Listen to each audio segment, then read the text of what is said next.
Hoje vamos falar sobre um assunto que domina as manchetes do mundo todo há meses: a guerra na Ucrânia.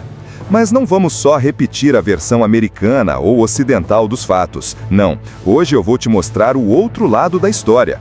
Qual é o argumento do Vladimir Putin? Por que ele decidiu invadir a Ucrânia? E o que ele diz sobre segurança nacional, NATO e a história entre Rússia e Ucrânia. Esse vídeo vai ser um pouco mais longo, mas prometo que vai valer a pena. Vamos mergulhar fundo na visão russa desse conflito. Você pode concordar ou discordar, mas entender o raciocínio do adversário é essencial para compreender qualquer guerra. Muitos aqui nos Estados Unidos e na Europa ouvem apenas a versão ocidental.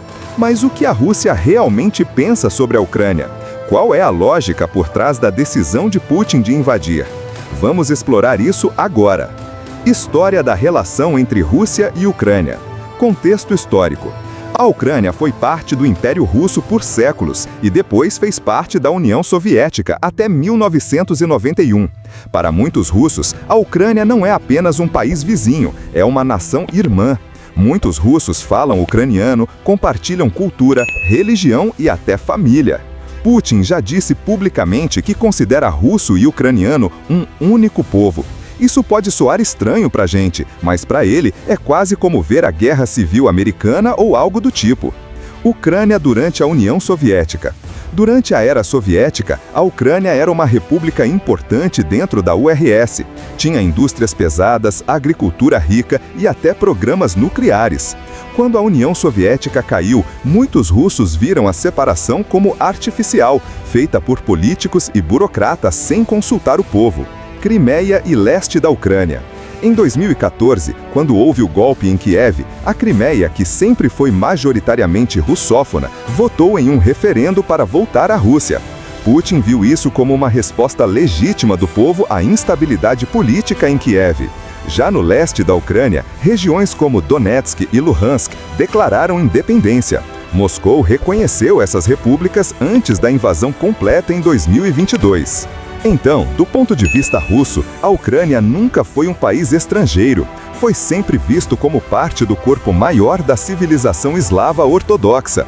E essa visão molda até hoje o comportamento de Putin.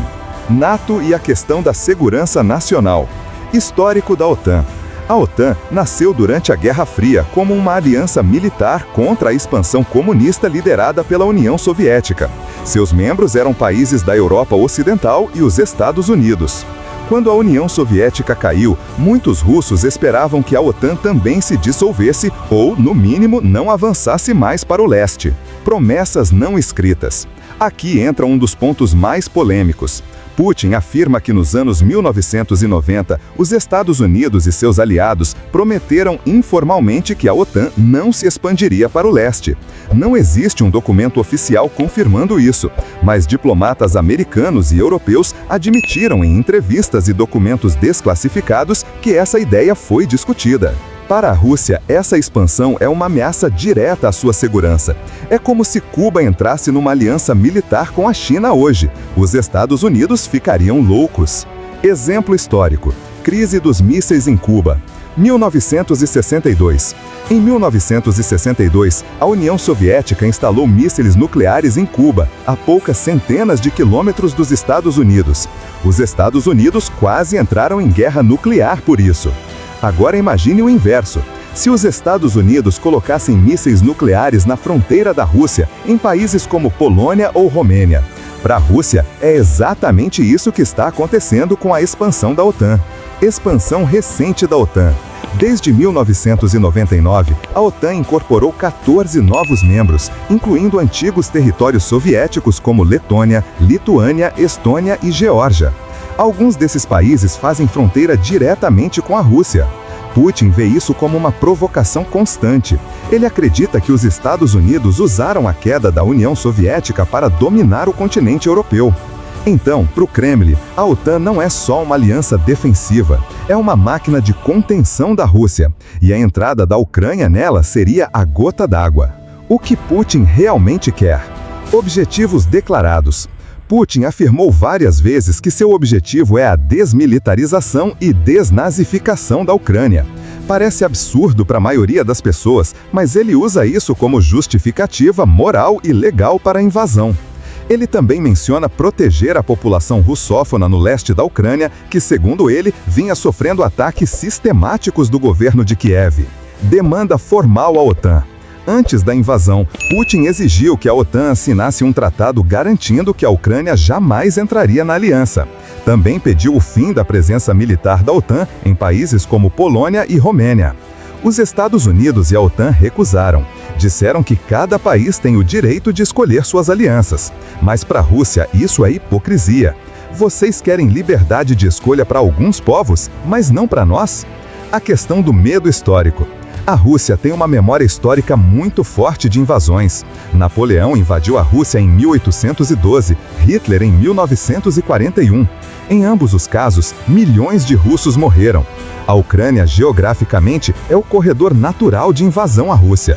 Se a OTAN se aproximar mais, com bases militares e armas, Putin vê isso como um futuro ataque iminente.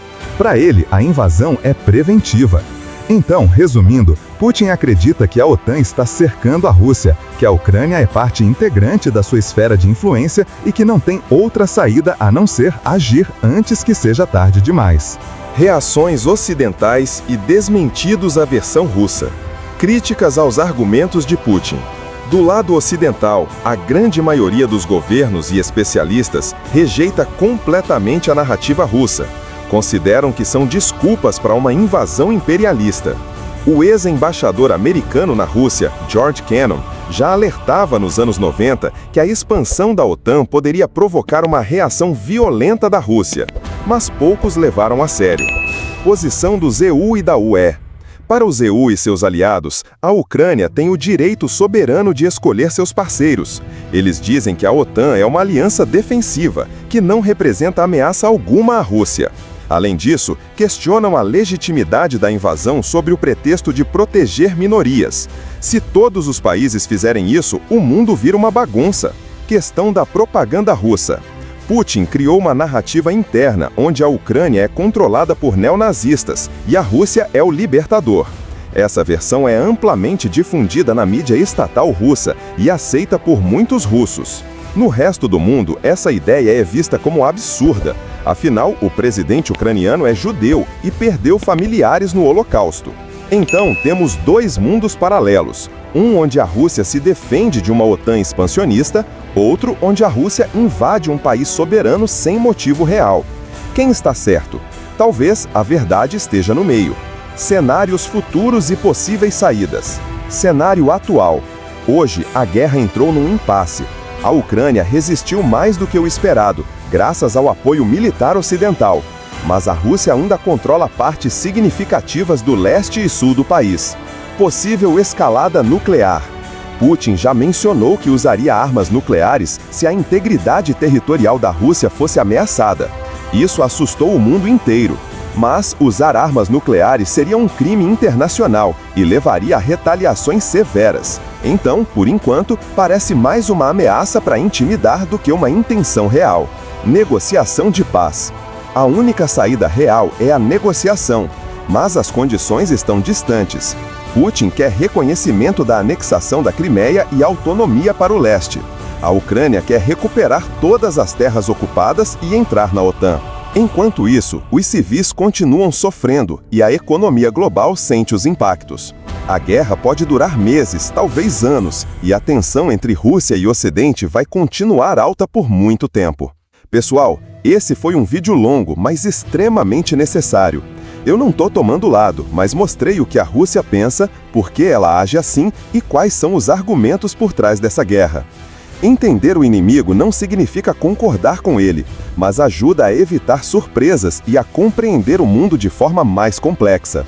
Guerras não têm heróis claros. Elas têm interesses, medos, mágoas históricas e decisões difíceis. O nosso papel é tentar enxergar além das manchetes sensacionalistas. Se você curtiu esse conteúdo, dá um like, se inscreve no canal e ativa o sininho para receber notificações de novos vídeos. Deixa nos comentários quem você acha que está certo nessa história, a Rússia ou o Ocidente. E se você quiser mais conteúdo sobre geopolítica, história e relações internacionais, pode deixar sugestões nos comentários também.